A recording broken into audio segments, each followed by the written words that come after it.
Good morning, evening, or afternoon, everybody. It's Kaghoe coming at you with another video.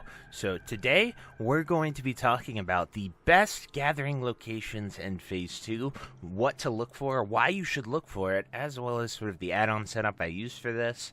I know we've gotten a ton of questions about what add-on I'm using to show all the locations of that, so I just wanted to finally be very specific and show you guys all the information with that, how to set it up, make it as easy as possible for you guys, as well as some super niche scenarios that make some classes or races like Tauren Druid be really, really good at these gathering things, similar to how, if you've watched any of them, I've said stockpile Goldthorn. Well, it gets even better in Phase 2. But before we get into the video, be sure to like, comment, and subscribe. Everything you guys do helps my channel grow, helps me get discovered, and helps me help as many people as possible, which is the entire point of my channel. So without further ado, let's get into the video. So the very first thing I want to show you guys is Gathermate. So we go to add-ons here, and we find it right around here. We have Gathermate2 and Gathermate2 data. The data helps a lot with it. Otherwise, you're just going to be going off of your own data that you are gathering. Once you have those two add-ons, you're going to go to add-ons right here. You're going to go to Gathermate2. You can go to filters, where you can generally just select the ones you want to see. For this video, I've selected all the Phase 2 herbs and mining things. And then at the very base settings, you can have only show with profession. I like that generally, but for this, we'll have to switch to the mining one because my druid is only an herbalist. And then you go to import. I like merge because it merges your database with the it adds on to the Wowhead. So you can select these databases and then you can import them from Wowhead, and then you have your own gathering as well that sort of enhance the data, and so it makes the loops look a lot better. Next, we're going to talk about herbalism first. So we have right here, we're going to go to herb gathering, then we're going to switch it to expert. So these generally are the expert herbs that you are going to be going after. Important note, grave moss, king's blood, life root, all great Phase 2. They're used for so many things. And then we have fade leaf, gold thorn, Khadgar's Whisker, Winter's Bite will be very interesting because we've already experienced the winter event, so we have those frost power elixirs. Fire Bloom is a very special one because it'll be better in Phase 3, but it is very useful for Goblin Rocket Fuel and Oil of Immolation right now, which would be really cool. And then there are a few things you can do with Arthur's Tears, Purple Lotus, but if you are a Tauren, you get plus 15 to herbalism, and then we have our trusty herbalist gloves right here, which give us plus 5 to herbalism, as you can see here. However, in Phase 2, we will have the plus 5 enchant as well, which will bring us to 250 herbalism total, because we have a total of 15 from being a Tauren, and then 10 from the gloves with the plus 5 enchant. We don't have it yet because it's not available, but that will allow us to get one sungrass blindweed, but more importantly, ghost mushrooms and Grom's blood. And if you've played Classic at any max level capacity, you'll know that these are very good herbs to stockpile. So just something to be aware of. There are a few locations that you will be able to just AFK farm those if you so desire. We'll talk about that in another video, but just want to make you guys aware of those herbalism things. Now, obviously, pairing this with alchemy is going to be the best option because all these herbs make a ton of these awesome potions, which we talked about in the previous videos, talking about economy and things, that consumables that you're going to need.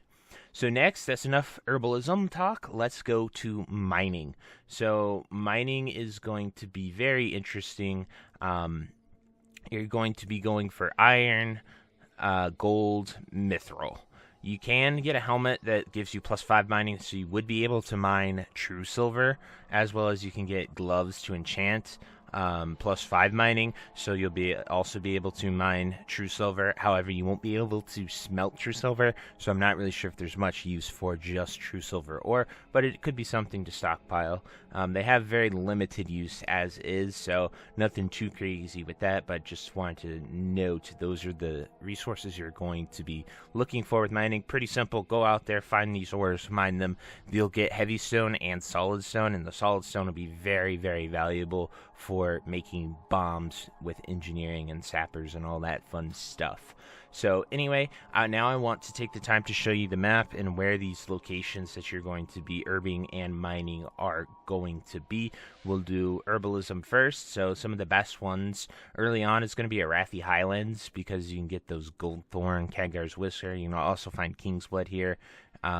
Mainly the Goldthorn. The Goldthorn's going to be the powerhouse of this phase because of its use in nearly every potion. So it's going to have a decently high value. So being able to secure a nice farm of Goldthorn is going to be great. As you can see, just pretty much circle the mountains and you'll find most of the Goldthorn there. There are a few valley spawns, but these are heavily contested with mobs towards the middle of Arathi. Next, we have Stranglethorn Vale. This is going to be where you're going to find a ton of everything, as you can see from my map. You got kelp on the coastlines and in the water. You got life fruit along the river here. And then tons of Kingsblood, Goldthorn, and Kaghoe's Whiskers all around these level 40 mob areas. So just something to be aware of. And, you know, you can go and get those pretty nicely. Then the next location is going to be Dustwallow Marsh. It has a lot of the same herbs here as well. And then finally, you can go to Tanaris for the Fire Bloom. This Tanaris isn't really that good pre-40, but at 40 you can run around and get a ton of Fire Bloom if you want to make the immolation oil or goblin rocket fuel with those. But that's the general use of it. Desolus or Feralus has some of the same orbs. It has a lot of sungrass as well, which isn't really useful right now or there. Then we have the big one, Desolus, and you can get the Grom's blood right here in this area. This will be a great place for Tauren Druids to farm with that, as well as you can get ghost mushrooms in the Maradon cave area. So Desolus has some really unique farms that you can definitely go. I'd recommend probably just running along the Kodo graveyard, then running to here to get Grom's blood and back and forth to make that a really good farm. If you want to focus ghost mushrooms, just do that solo at your own time. But anyway, those are all the best zones for the herbalism and all the things we mentioned. Now I am going to go to this and turn on the mining nodes so you guys can sort of see that. I'm also going to turn off the herbalism nodes just so you guys have a nice clear map. So one of the best places for mining is going to be the Badlands because it has iron, true silver, mithril, and gold deposits. And more importantly, one of the best farms to do here is going to be down here at these earth elementals. So you can farm earth ellies, kill solid stone. They drop solid stone, they drop elemental earth, and there's a ton of iron and mithril. This will probably be one of the best spots in the game to sort of pair it. Very similar to how we were killing those wyverns. We'll be able to have this be one of the best phase 2 spots if you have mining, because you're going to be killing these guys, mining them, and mining all the iron and mithril in the game. One of the best, hottest spots to go is right there. Then, of course, there are a few nodes in STV as well, just very similar to what we just went over with herbalism. There's a lot of these caves areas here too where a lot of this ore is. It's a little dangerous. As you can see, the caves have a lot of stuff, so just be advised because those mobs are towards the upper end of 40 in STV, so it makes it a little challenging. Then Arathi has some mithril, but largely iron here. The mithril is down by Stromgarde Keep, which makes it a little hard to get because of the nature of those mobs. Then Tanaris has a lot of mithril as well. Just literally you do a circle around the zone. Just be careful because this Tanaris has sort of 40 to 50 mobs, so on the upper ends it'll get a lot stickier. But that's pretty much it. There's also Decimalist and Feralist as well. I wouldn't recommend these two zones for mining. I just don't think there's that much ore and stuff to really make it worthwhile at this point in time.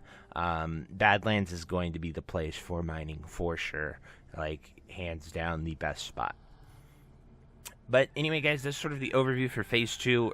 Gathering, mining, and herbing, everything you need to know, all the super niche things I tried to drop in there, showing you guys how Gathermate worked as well. So I genuinely hope you guys appreciate this. It took a lot of effort and time to sort of gather all this data and share it with you guys. But if there's any spots, anything you think I missed, anything you wanted to add, definitely drop it down below. I love reading those comments, and they help a lot of people out, especially if you're correcting me because I misspoke in the video. But anyway, that's it for this video. I truly hope you enjoyed it, and until next time, I'll see you later. Have a great day. Bye-bye.